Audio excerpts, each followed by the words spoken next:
होली की आत्मा। बचपन से शहर में रहने वाला मनोज इस साल होली की छुट्टियों में अपने गांव दुर्गापुर वापस आता है, जहां उसे देख पूरा गांव खुशी से झूम उठता है। जब गया था तब इतना सा था और अब देखो कितना बड़ा हो गया है। हाँ सरपंच जी, जब मैं गया था तब आप भी बहुत जवान थे और अब देखो कितने बूढ़े हो गए हैं आप। चलो चलो, बढ़िया है। बच्चा घर वापस आ गया। इसी खुशी में आज रात पार्टी होगी। क्या बात है, गांव में भी पार्टियां होने लगी। वैसे अगर पार्टी की बात है तो आज क्यों सीधा होली पार्टी करते हैं। होली पार्टी की बात सुन चहल पहल में अचानक सन्नाटा छा जाता है, जिसे देख मनोज को कुछ अजीब लगता है, लेकिन तभी सरपंच बात पलट देता है। अब बहुत देर हो गई, चलो सब अपने घर चलो, पार्टी के बारे में कल सोचेंगे। मनोज भी मम्मी पापा के साथ घर आ जाता है, पर होली पार्टी और उस पर पूरे गांव की खामोशी वाली बात अभी तक उसके जहन से निकलती नहीं। पापा, होली पार्टी की बात पर सब चुप क्यों हो गए थे? अरे होगी उनकी कोई अपनी बात। मुझे गांव की पंचायत ही थोड़ी पता है। थक गया हूँ, चलो सो जाते हैं, कल बात करते हैं। पापा की बात मानते हुए मनोज भी सोने चला जाता है। आज तो छुपा लिया, लेकिन हफ्ते बाद जब होली का दिन आएगा तब इसे कैसे रोकोगे? अगली सुबह सूरज के साथ ही मनोज भी गांव घूमने निकल जाता है, जिस पर रास्ते में उसे अपनी ही उम्र के कुछ लड़के भी मिलते हैं, जिनसे दोस्ती कर अब वो उनके साथ घूमने लगता है। इसी तरह कुछ दिन बीत जाते हैं और होली नजदीक आने लगती है। दोस्तों, होली में 4 दिन ही बचे हैं, पर गांव में उसकी कोई तैयारियां क्यों नहीं दिख रही? क्योंकि यहाँ होली नहीं मनाई जाती। अरे पर ऐसा क्यों? वो राजा भूषण। अरे तुम 4 दिन के लिए आए हो, क्या इतना सोच रहे हो? चलो कुछ खाने चलते हैं। इसी के साथ एक बार फिर होली की बात को टलते हुए देख मनोज को शक होने लगता है। वो घर पहुंचते ही इंटरनेट पर अपने गांव और राजा भूषण के बारे में जानकारी निकालने लगता है। क्या? मुझे आज तक ये नहीं पता था। ऐसा कैसे? किसी ने मुझे कुछ बताया क्यों नहीं? सारी जानकारी लेने के बाद मनोज गांव वालों या अपने मम्मी पापा से कुछ पूछे बिना खुद ही उसकी सच्चाई के बारे में छानबीन करने लगता है, जिसके चलते वो राजा भूषण की हवेली में पहुंचता है। वाह, क्या हवेली है यार। पर क्या यहाँ सच में कोई भूत है? हेलो भूत जी, कोई है क्या? हम इस साल गांव में होली सेलिब्रेट कर रहे हैं, क्या आप उस पर थोड़ा इंटरव्यू देंगे? मनोज के ऐसा बोलते ही गांव में तूफान उठ जाता है और हवेली में रखी सारी चीजें हिलने लगती है।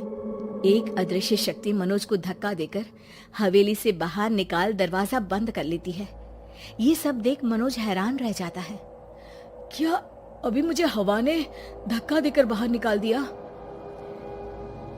मेरे होते हुए इस गांव में कभी होली नहीं मन सकती, इसलिए दोबारा ऐसी कोशिश भी मत करना, अंजाम बुरा होगा। आवाज सुन मनोज हैरानी से इधर उधर देखने लगता है, पर उसे कोई दिखाई नहीं देता। वो गांव वापस आ जाता है, जहां तूफान की वजह से सब कुछ तहस महस हो चुका होता है। आखिर ये तूफान आया कैसे? ना ऐसा कोई मौसम था और ना ही हमने होली का त्योहार मनाने की बात की थी। सरपंच की बात पर कोई रिएक्शन दिए बिना मनोज चुपचाप अपने घर चला जाता है। इस तरह देखते ही देखते होली का दिन भी आ जाता है और मनोज रंग लेकर गांव में निकल जाता है, लेकिन गांव पूरी तरह खाली होता है। अरे त्योहार का दिन है, धूमधाम की जगह मातम क्यों मनाया हुआ है? मनोज की आवाज सुन सब अपने घर की खिड़कियां खोल के घर के अंदर से ही उसे वापस जाने के लिए कहने लगते हैं, पर वो किसी की नहीं सुनता। तुझे पहले भी समझाया था, अगर होली खेलने की कोशिश भी की तो अच्छा नहीं होगा। अरे बात मान लो बेटा, तुम्हें सच नहीं पता। मुझे सब पता है। सालों पहले इस राजा ने एक अंधविश्वास फैलाया और आप लोग आज तक उसे मानते आ रहे हो। अरे बेटा, जब तुम पैदा भी नहीं हुए थे उससे भी बहुत पहले से इस गांव पर होली का श्राप है। अगर गांव में होली का त्योहार मनाया जाता है तो प्रलय आना पक्की बात होती है। राजा भूषण इस सब में नहीं मानते थे और त्योहार मनाने लगे, जिसके चलते होली वाले ही दिन पहले उनके बेटे की और फिर उनकी मृत्यु हो गई। तभी से गांव की रक्षा के लिए उनकी आत्मा उस हवेली में रह रही है। सबकी बातें सुन मनोज उलझन में पड़ जाता है। सोचना भी मत मनोज, अगर तुमने इस परंपरा को तोड़ने की कोशिश भी की तो उसका परिणाम इस गांव और गांव के लोगों के लिए अच्छा नहीं होगा। मुझे भी यकीन नहीं हो रहा कि आप लोग एक बेतुकी बात को मानकर सालों से रंगों के त्योहार को मातम की तरह मनाते आ रहे हो। मनोज किसी की कोई बात ना मानते हुए पूरे गांव में रंग बिखेर देता है, जिसके तुरंत बाद वहां तूफान के साथ बिजलियां गरजने लगती है। अचानक मौसम में ऐसा बदलाव देख जहां मनोज कंफ्यूजन में आ जाता है, वहीं गांव वाले डर से सहम जाते हैं।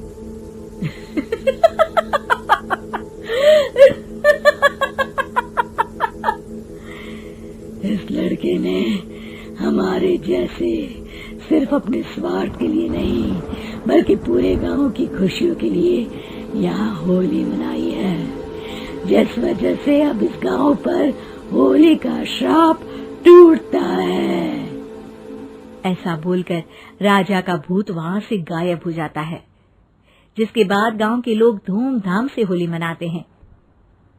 खुशियों के रंग गांव में बिखरे ही होते हैं कि अगली सुबह अचानक मनोज कहीं गायब हो जाता है और एक बार फिर गांव में होली का नया राज शुरू हो जाता है।